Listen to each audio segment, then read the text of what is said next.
You've been listening to Ken Lain, the Mountain Gardener. Green thumbs learned while working in the Family Garden Center. Now welcome back to the Mountain Gardener.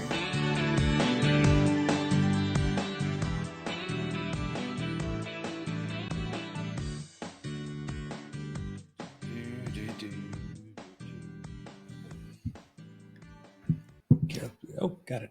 And we are back with Lisa Waters Lane in the studio. She comes each week with your garden question. Just what are people talking about? And what are your neighbors asking? What are they coming into the garden center with bags of pestilence and disease?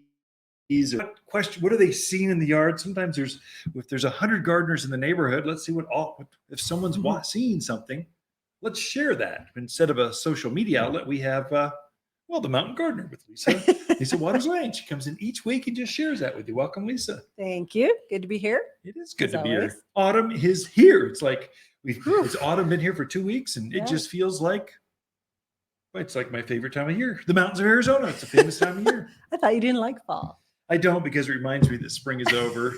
My favorite time is summer. If I had another daughter or son, I would name them Summer. Because just such a great Summer. I don't care. I like it that much. It'd be worthwhile. Okay.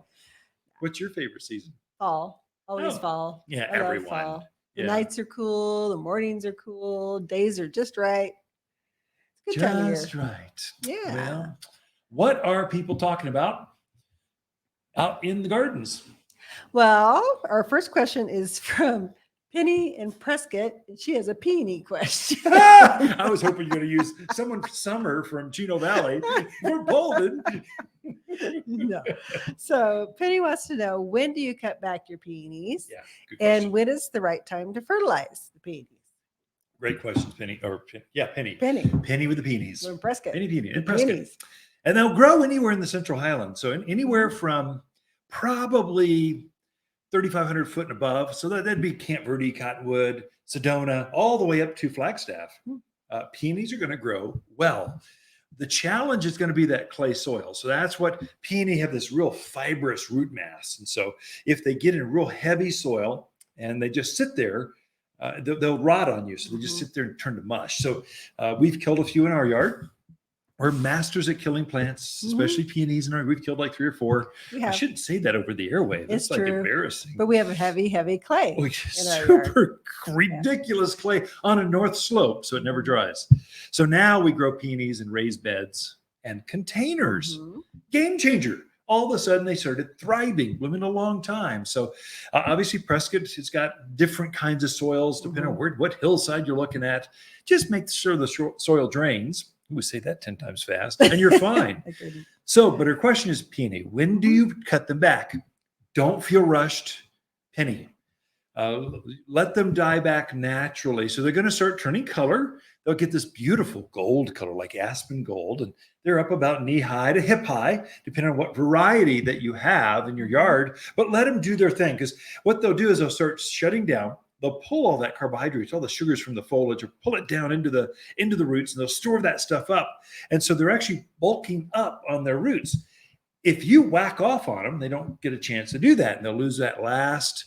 It's kind of like vegetables or apples on a tree. Those last few days make a big difference in the taste. If you pick them early, a week early, and ship them to the grocery store, they just don't have the same flavor. Right off the tree, game changer. Well, your peonies are the same way. Those last few days, it's storing up so much of those sugars to make next year's flower that it's important to leave it. Once it dies back and it's all either gold or even brown, that straw colored, then whack them off right to the ground. So, but don't feel rushed. If you're up in the higher elevations, so this is broadcast all over.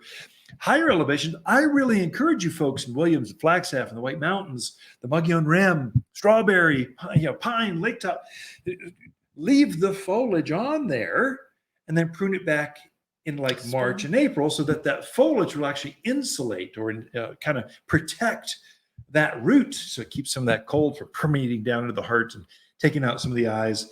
So, but in the lower elevations, if you're below 6,000 feet, whack it off when you're done. When it's brown, you can whack it off anytime you want. Oh, fertilize. You mentioned that too. Do it now. So anything that blooms in the spring, it's really important to fertilize now. So you really want to fertilize everything in the yard before Halloween, but especially peonies, apples, pears, all your fruiting trees, your lilacs, forsythia, flowering quince, anything that blooms in the spring, rhododendrons and azaleas, fertilize all of those. This is the most important feeding of the entire year, no question about it.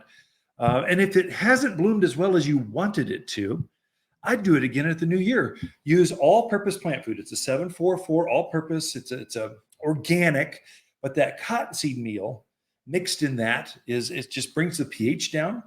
The plant can pick it up really easily. It's going to store and make next year's flower for you. So really important I do it now. Lilacs, if they've not bloomed well for you, like our lilacs been in bloom since April. It's crazy. Fertilize it now, new year, and you'll get better flowers next spring, guaranteed. So what are your thoughts on adding bone meal or superphosphate? Would that be a good idea? It could, if you've got a stubborn one. I mean, it just hasn't bloomed in 2 or 3 years. Yeah. But really, if you're fertilizing regularly, you shouldn't need that. What superphosphate is 0,18,0. Bone meal is 0,10,0. It's all that middle number, phosphorus. And so, yeah, if you want to enter it in the county fair, you load it up with phosphorus, and it just almost glows at night. The flowers are so bright and so big.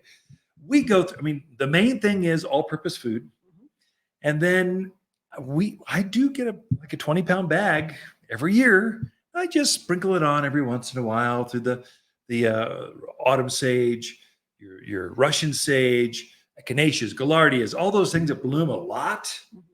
That's a way to keep them blooming a lot. Or if you want a bigger flower, not just flowers, I want flowers on steroids. Superphosphate makes a big difference. So that can help, especially peonies, because you kind of want that whole thing covered with flowers in spring, that fragrance to permeate. It's a one-shot deal. Yeah, it should bloom for a month and just be, oh my gosh, I can't believe how beautiful that is. Okay. So superphosphate helps. You do it in addition. It's not one or the other. Right. It's mainly the food is a 744 all-purpose plant food, and kind of the snack, the addition, the frosting on the fruit, on the fruit food would be the superphosphate. Right. Okay, so Henry in Prescott Valley has a question. He had 2 red yuccas in his yard that were starting to look kind of funky. Yeah. So he went out to, see what was going on, touched them, and they basically fell over because they had no roots. Gophers. Yeah. Well, he didn't think it was gophers. Yeah, okay. It could be. So any other thoughts of what else could do it? So a couple things can take those out. So yuccas have a real fleshy root structure, and it's very high in starch. So sometimes javelina will come in and dig that up and eat it. If it's not that, the other culprit, there's only really 2 that I can think of. Grubs. What do you think? I mean, there's some white grubs that can go in there and eat the roots. I mean, I've seen yuccas. Grubs love yuccas. Yep. Gophers love yuccas. They're sweet. They're tasty. They make tequila out of them. Right. But if you're not seeing any gopher mounds or gopher activity, then you kind of go to the default. Grubs. Yeah, grubs. Yeah. Kevin, I would say the test would be take your yucca and dig a test hole. Just take a hand trowel. Just beside there. So the roots somewhere. Dig around in there. And you'll see grubs right away. It's not just one. These are white kind of C-shaped worms. And what they do for a living, they live their entire life down below the ground, and they eat the roots of plants. And they like certain plants. They got their favorite thing, and yucca is one of those. And they congregate by literally I've seen by the thousands. It could be frightening, like a Martian horror movie. That's what it looks like. The ground is moving when you dig a test hole. If you see one, you've got many coming to get us. Super easy. There's a grub killer we sprinkle on there, water it in, eliminates grubs for a year. So it's a great product. It's called Grub Killer. Grub Killer. We don't get original here. Just we're just gardeners. You got grubs, we got a Grub Killer. Take it right out.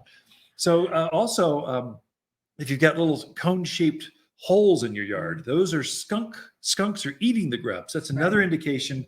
If you've got these little perfectly shaped cones dug into the ground, that's where the skunk is eating the grubs. And so now it's an indicator, I have grub problems. So you can read nature that way and get a feel for it. Yep. We are out of time. That was a good question. You just talk too much. That's why. I like Never talking to mind. pretty women. Do you want to go down that path? Ken and Lain, the mountain gardeners, will be Neighbors are right back. encroaching on your privacy. We have just the solution. At Waters, we have an entire section of thick, bold plants dedicated to privacy. Fall is a time to plant a new privacy hedge, and we're here as advisors. Take a quick measurement and snap a picture before you come visit, and you'll quickly be living in privacy once again. Plus, our team of experts know how to plant to increase plant growth next spring. We'll show you how. Waters Garden Center. We know privacy in your backyard.